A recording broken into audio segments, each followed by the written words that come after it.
alat kesehatan kini bergulir ke sejumlah politisi Partai Amanat Nasional. Dalam persidangan, jaksa KPK menyatakan ada aliran dana dari perusahaan pemenang proyek alat kesehatan ke Amin Rais dan Sutrisno Bahir.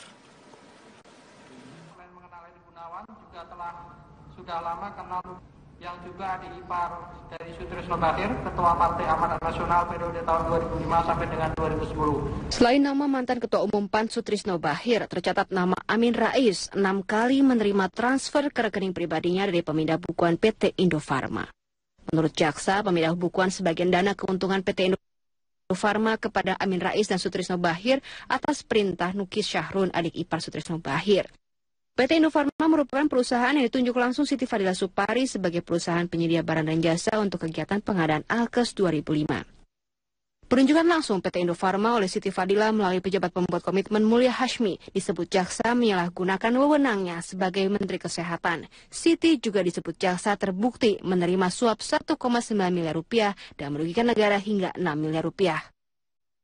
2. Menjatuhkan pidana terhadap terdakwa Dr. Siti Fadila Supari, SPJPK, berupa pidana penjara selama 6 tahun dikurangi selama terdakwa berada dalam tahanan dan pidana denda sebesar 500 juta rupiah, subsidiar selama 6 bulan kurungan dengan perintah supaya terdakwa tetap ditahan.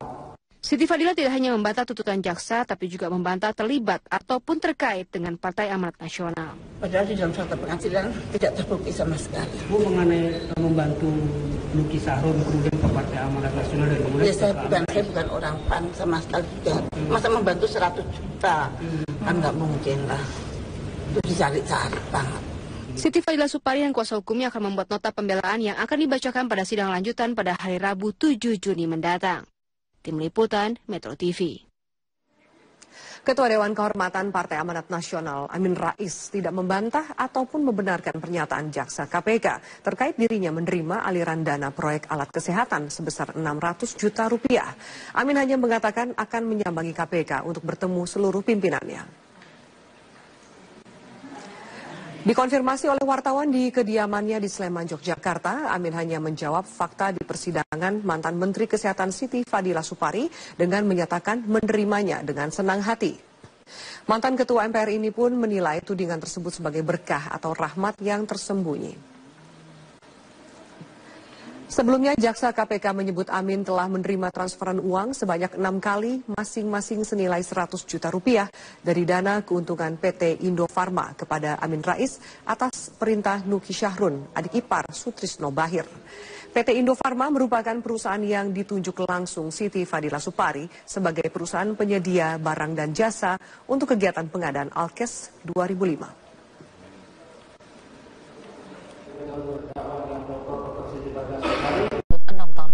Jaksa penuntut umum KPK atas kasus korupsi pengadaan alat kesehatan di Kementerian Kesehatan pada tahun 2005 dan 2007. Jaksa penuntut umum KPK menyebutkan jika Siti Fadila Supari secara sah dan meyakinkan melakukan tindak pidana korupsi secara bersama-sama.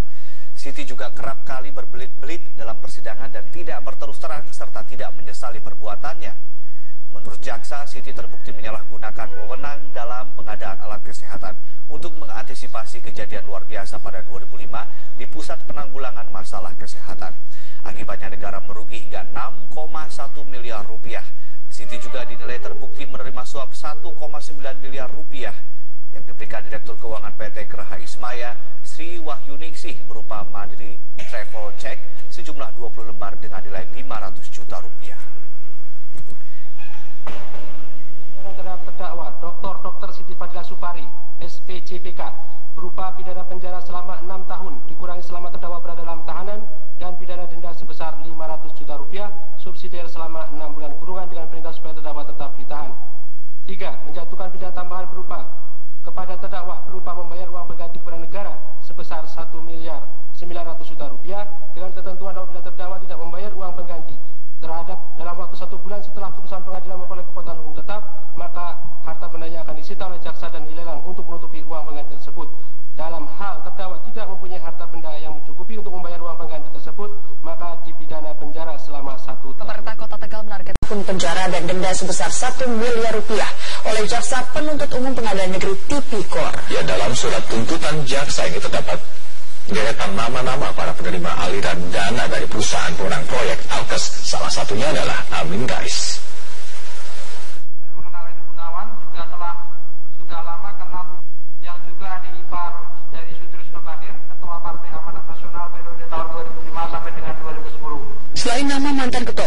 Sutrisno Bahir tercatat nama Amin Rais 6 kali menerima transfer ke rekening pribadinya dari pemindah bukuan PT Indofarma. Menurut jaksa, pemindah bukuan sebagian dana keuntungan PT Indofarma kepada Amin Rais dan Sutrisno Bahir atas perintah Nukis Syahrun, adik ipar Sutrisno Bahir. PT Indofarma merupakan perusahaan yang ditunjuk langsung Siti Fadila Supari sebagai perusahaan penyedia barang dan jasa untuk kegiatan pengadaan Alkes 2005. Penunjukan langsung PT Indofarma oleh Siti Fadila melalui pejabat pembuat komitmen Mulya Hashmi disebut jaksa menyalahgunakan wewenangnya sebagai Menteri Kesehatan. Siti juga disebut jaksa terbukti menerima suap 1,9 miliar rupiah dan merugikan negara hingga 6 miliar rupiah. 2. Menjatuhkan pidana terhadap terdakwa Dr. Siti Fadila Supari, SPJPK, berupa pidana penjara selama 6 tahun dikurangi selama terdakwa berada dalam tahanan dan pidana denda sebesar 500 juta rupiah, subsidi selama 6 bulan kurungan dengan perintah supaya terdakwa tetap ditahan. Siti Fadila tidak hanya membantah tuntutan jaksa, tapi juga membantah terlibat ataupun terkait dengan Partai Amanat Nasional. Padahal di dalam fakta pengadilan tidak terbukti sama sekali. Bu, yang namanya membantu Nukis Syahrun kemudian ke Partai Amanat Nasional. Ya, saya bukan orang PAN sama sekali juga. Masa membantu 100 juta? Kan nggak mungkin lah. Itu dicari-cari Pak. Siti Fadila Supari dan kuasa hukumnya akan membuat nota pembelaan yang akan dibacakan pada sidang lanjutan pada hari Rabu 7 Juni mendatang. Tim Liputan Metro TV. DPR Fahri Hamzah yang menjenguk 2 tahanan KPK tanpa izin di rumah tahanan Polres Jakarta Timur. ICW menduga ada motivasi tertentu di balik kunjungan Fahri Hamzah kepada 2 tahanan lembaga anti rasuah tersebut. Akibat upaya menerobos aturan, melanggar aturan dalam bertemu dengan seorang tahanan, tentu ini patut dicurigai ada motivasi tertentu yang bersangkutan bertemu dengan seorang tahanan KPK. Apalagi dilakukan dengan cara melanggar ketentuan dan mekanisme yang sudah diatur di dalam peraturan perundang-undangan. Akibatnya tentu ini sebuah terobosan aturan, menerobos aturan yang menjadi presiden buruk bagi seorang pejabat publik. Kita ke informasi dari Wakil Ketua DPR Fahri Hamzah ke rumah tahanan Polres Jakarta Timur dikritik. Pasal Fahri juga membesuk 2 tahanan Komisi Pemberantasan Korupsi dalam kasus dugaan suap pemberian predikat wajar tanpa pengecualian dalam kunjungan ini. Partai Keadilan Sejahtera pun mempertanyakan tindakan Fahri yang disebut belum dapat izin dari lembaga anti rasuah.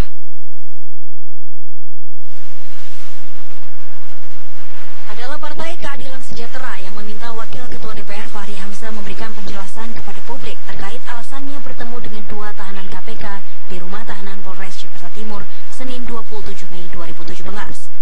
Pasalnya, PKS menolak tindakan Fahri yang membesuk tahanan KPK tanpa izin lembaga anti rasuah sebagai perwakilan partai. Pak Fahri fair saja menjelaskan pada publik mengapa dia katanya mengunjungi kantor kepolisian tapi kok malah mengunjungi orang yang terkena OTT. Sampaikan aja pada terbuka sejujurnya dan kemudian agar kemudian publik juga jadi tahu persis kalau itu pengawasan apa yang diawasi. Kan perlu juga disampaikan hasil pengawasan itu. Apa sih yang dilakukan pengawasan? Kalau pengawasan apa yang dilakukan pengawasan?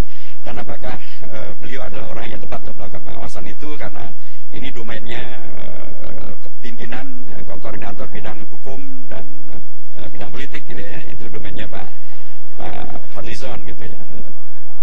Sebelumnya Fahri Hamzah mengaku kedatangannya ke rutan Polres Jakarta Timur dilakukan untuk safari Ramadan, sekaligus meninjau suasana ruang tahanan termasuk pelayanan terhadap mereka. Saya tadi di atas melihat keadaan para tahanan secara umum baik. Ya. Tadi juga ada 2 tahanan tipikor. Tadi Pak Satuyani sama Pak Rahmat sama yang satunya Pak Rohadi. Ya. Pak Rohadi hadir. Pak Rohadi yang terkait kasus kemarin di BPK. Ya.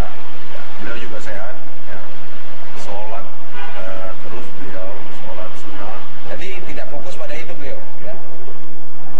Fokus pada bagaimana Polres Jakarta Timur selama Ramadan melayani. Ya, mereka dengar banyak inovasi, banyak sebagainya. Ini mereka menyaksikan langsung. Jadi memang situasinya dari seperti yang dikatakan bahwa juga profesional, modern, terpercaya dengan humanis pelayanan kita terhadap tahanan juga begitu dirasakan. Komisi Pemberantasan Korupsi mengaku belum memberikan izin kepada siapapun, termasuk Fahri Hamzah untuk menjenguk auditor BPK, Rohmadi Sabtogiri dan pejabat Kementerian Desa PDTT, Jarod Budi Prabowo. KPK pun menyayangkan sikap Fahri yang tidak meminta izin untuk mendatangi tahanan yang tengah menjalani proses hukum. Tim Liputan Paripurna. anggota fraksi bahkan walk out dari ruang sidang. Sigit Soentomo menyampaikan keberatan jika paripurna dipimpin oleh Fahri Hamzah. Hal ini lantaran PKS telah memecat Fahri dari keanggotaan partai sejak 2 tahun lalu. Karena permintaan agar Fahri Hamzah diganti dan tidak duduk di kursi pimpinan tidak dikabulkan, sejumlah anggota fraksi walk out dari ruang sidang. Padahal agenda paripurna hari ini adalah mendengarkan pandangan fraksi soal rancangan APBN 2018 yang dihadiri langsung Menteri Keuangan Sri Mulyani. Perwakilan PKS yang ditunjuk untuk membacakan pandangan fraksi, Eki Awal Muharam, akhirnya hanya menyerahkan pandangan fraksi tanpa membacakannya dalam forum paripurna. Ia juga memilih untuk menyerahkan pandangan fraksi ke Ketua DPR, Setia Novanto.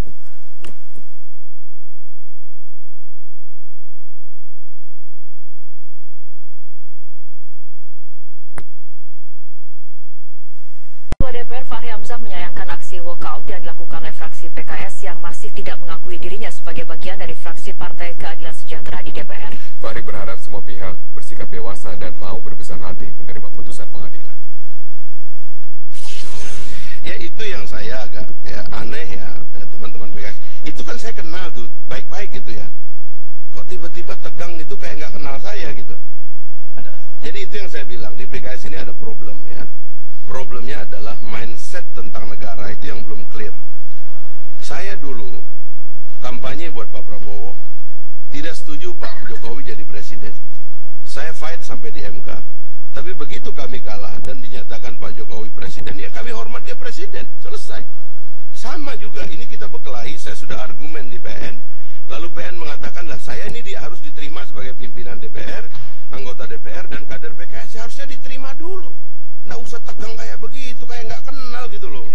Itu kan nggak enak, jadi kita ini kan orang dewasa, bulan puasa kan nggak enak gitu. Saya terus terang aja, kan ini intimidasi, ini menurut saya sudah. Berikut informasi berikutnya, rapat paripurna DPR hari ini diwarnai aksi walkout oleh fraksi Partai Keadilan Sejahtera. Sebagian dari 21 anggota DPR dari fraksi PKS tidak mau Wakil Ketua DPR Fahri Hamzah memimpin rapat paripurna yang beragendakan pandangan fraksi mengenai rancangan anggaran pendapatan dan belanja negara 2018. Aksi walkout dilakukan oleh anggota DPR asal fraksi PKS lantaran persoalan internal antara Fahri Hamzah dengan PKS yang hingga kini belum terselesaikan. Sebab 2 tahun yang lalu PKS telah memecat Fahri dari jabatannya sebagai pimpinan DPR. Anggota fraksi PKS Sigit Susiantomo meminta pimpinan DPR yang lain tidak menjadikan Fahri Hamzah sebagai pimpinan rapat paripurna DPR. Pasalnya keberadaan Fahri di kursi pimpinan rapat paripurna masih membawa nama fraksi PKS. Akibat dari aksi walkout, fraksi PKS tidak memberikan pandangan fraksi mengenai RAPBN 2018 lewat forum paripurna. Padahal rapat ini dihadiri langsung oleh Menteri Keuangan Sri Mulyani. Namun fraksi PKS hanya menyerahkan pandangan fraksi kepada Ketua DPR Setia Novanto.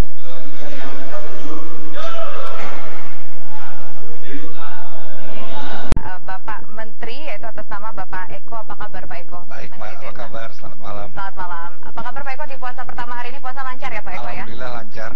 Pak Eko, mungkin kita langsung saja membahas masalah yang akhir-akhir ini menjadi cukup perbincangan di masyarakat, yaitu mengenai tangkap tangan terhadap salah satu pejabat di instansi yang Bapak pimpin. Bapak mengetahui tidak mungkin adanya upaya suap yang dilakukan oleh Irjen ini kepada BPK? Saya juga terkejut karena pada saat itu saya lagi di kantor, kira-kira antara jam 6 jam 7 saya ditelepon oleh sekjen saya, dikasih tahu bahwa ada 4 ruangan di Kementerian Desa yang disegel KPK. Ketika waktu itu tidak berada di kantor ya Pak ya? Saya di kantor. Oh, di kantor. Saya di kantor. Terus begitu saya dikasih tahu, saya otomatis telepon Irjen saya kan. Ternyata saya telepon Irjen saya tidak bisa dihubungi. Akhirnya saya telepon biro hukum saya, karena ini menyangkut KPK, saya minta untuk datang ke KPK untuk mencari informasi. Saya tunggu sampai jam 12 malam, belum bisa mendapatkan informasi. Tapi saya menghormati proses hukum yang berlaku di KPK, makanya waktu itu saya menunggu saja sampai ada keterangan resmi dari KPK. Kalau kita tanyakan lagi ke Ustadz, kalau melihat informasi yang adanya operasi tangkap tangan menjelang 1 hari pelaksanaan bulan suci Ramadan, Ustadz melihatnya bagaimana ini pejabat disinyalir melakukan penyalahgunaan wewenangnya untuk mendapatkan sesuatu begitu? Kalau saya pribadi sih selalu mengatakan ya bahwa pre-assumption of innocence itu tetap penting. Kan proses juga operasi tangkap tangan masih terus berproses untuk pembuktian dan lain sebagainya. Jadi kalau saya suka nyaranin ke masyarakat, kalau ketemu yang begini-gini, kita bersihin hati aja, kita doa dah gitu. Karena itu kan wilayah yang bukan wilayah kita gitu. Kita nggak boleh ada keselnya, nggak boleh ada suuzonnya, belum tentu juga benar gitu. Apalagi zaman sekarang kan begitu, masih banyak sekali segala kemungkinan. Jadi saran saya sih memang banyak, kalau buat masyarakat ya banyak doa lah gitu.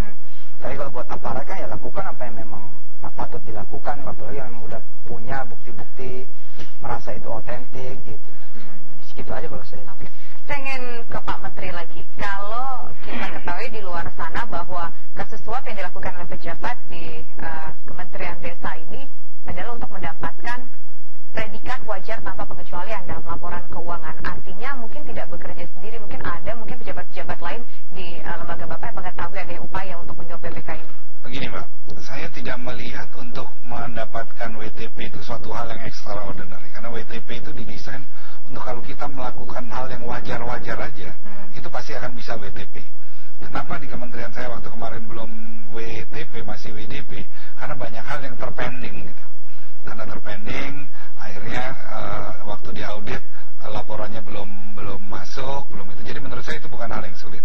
Makanya tahun lalu kita membuat satu kick off di mana kita akan mewujudkan untuk bisa jadi WTP, dan itu pegawai saya kerjanya sampai malam-malam untuk mewujudkan itu. Jadi harusnya nggak sulit.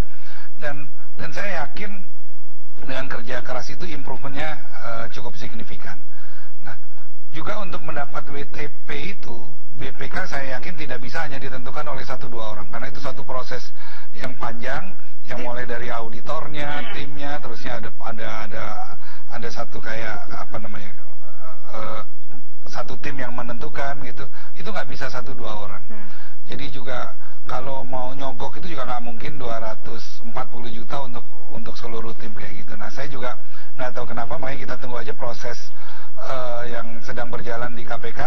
Saya minta kepada Pak Irjen juga, karena Irjen saya ini termasuk orang yang saya anggap menjadi garda terdepan dalam pemberantasan korupsi di tempat saya. Karena saya diminta oleh Presiden untuk benahi kementerian ini. Status audit terakhir seperti apa, Pak? Wajar tanpa pengecualian? Wajar atau? Dengan pengecualian. Itu tahun untuk 2015. 2016 wajar dengan tanpa pengecualian. Nah, saya banyak bersih-bersih Pak di kementerian saya, baik yang masuk menyangkut integritas dan menyangkut performance. Bahkan eselon 1 aja sekarang masih saya kosongkan 6 karena related sama performance. Nah, setiap ada pansel juga saya selalu minta data dari PPATK. Kalau data dari PPATK-nya sudah nggak ada kecurigaan, pasti tidak akan lulus. Kemudian tahun lalu kita, karena kementerian baru yang harusnya ada 3.700 pegawai negeri, kita baru ada 1.700 atau 1.800, sisanya diisi sama tenaga ahli outsourcing dari luar. Itu pun karena kita nilai ada masalah kinerja sama integrasi, itu ada 800 itu tidak saya perpanjang kontraknya atau saya keluarkan kalau yang ketuaan integrasi. Dan itu yang Pak Irjen yang menjadi motor untuk melakukan itu. Makanya saya agak marah, agak kesel, agak shock, agak tidak percaya. Itu juga kok malah orang yang paling saya percaya, orang yang saya anggap integritasnya paling bagus dan orang paling vokal dalam memberantas korupsi malah terjebak gitu. Dan untuk hal yang kecil lagi. Nah, kalau misalnya WDP ini sendiri pengaruhnya apa sih ke kementerian ataupun kepada lembaga? Bapak bilang kan itu hanya sebuah bentuk predikat saja. Apa tidak berpengaruh terhadap mungkin anggaran dari pemerintah sendiri? Kan kita tahu bahwa pemerintah saat ini tengah melakukan pemangkasan anggaran di setiap kementerian dan lembaga. Nggak ada hubungannya Mbak antara WTP dengan anggaran. Cuman kalau WTP kita lebih pride kita lebih baik aja gitu. Dan karena ini saya anggap tidak terlalu susah, kenapa kita tidak lakukan gitu. Nah, tapi yang paling penting begini.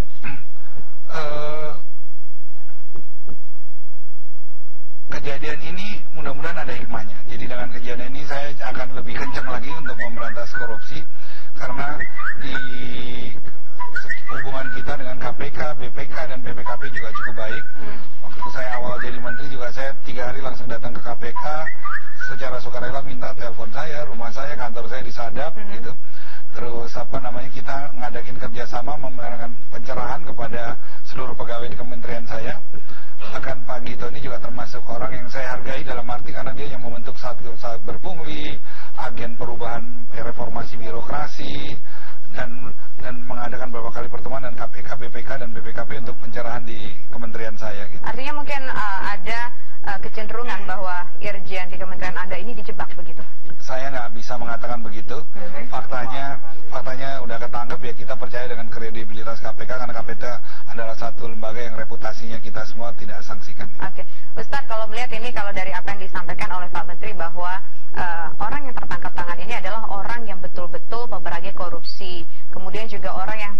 bersih dan punya etos kerja yang tinggi. Ustadz, bagaimana melihat hal ini, Ustadz? Saya itu kalau urusan begini itu suka nempatin dia sebagai orang yang nggak tahu gitu. Karena kalau saya ngomong juga sesuatu yang saya nggak paham juga, kita takut juga gitu. Jadi saya sih lebih baik ngelihat kayak begini tuh, ya gue doa aja dah gitu, biar kalau emang ini ditangkap, nangkepnya orang yang benar gitu aja. Kalau emang ini salah, mudah-mudahan ini ujian juga buat yang ditangkap gitu. Kita ya nggak ngerti kok juga. Baik. Dan tapi kita wajib percaya gitu loh. Nah, wajib percaya itu kan bukan berarti kita ikut nyampurin gitu. Nah, kalau emang sebaik-baik nyampurin itu adalah doa, ya doa aja gitu.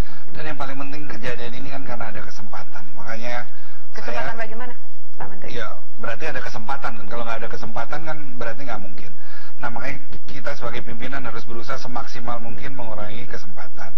Makanya saya 3 minggu yang lalu dalam pertemuan di depan seluruh pegawai saya dengan pimpinan KPK, BPK dan BPKP, karena saya merasa kementerian saya sudah jauh lebih baik, saya meminta kepada KPK untuk walaupun tanpa ada kasus, bisa sewaktu-waktu mengaudit seluruh satker di kementerian saya tanpa izin saya.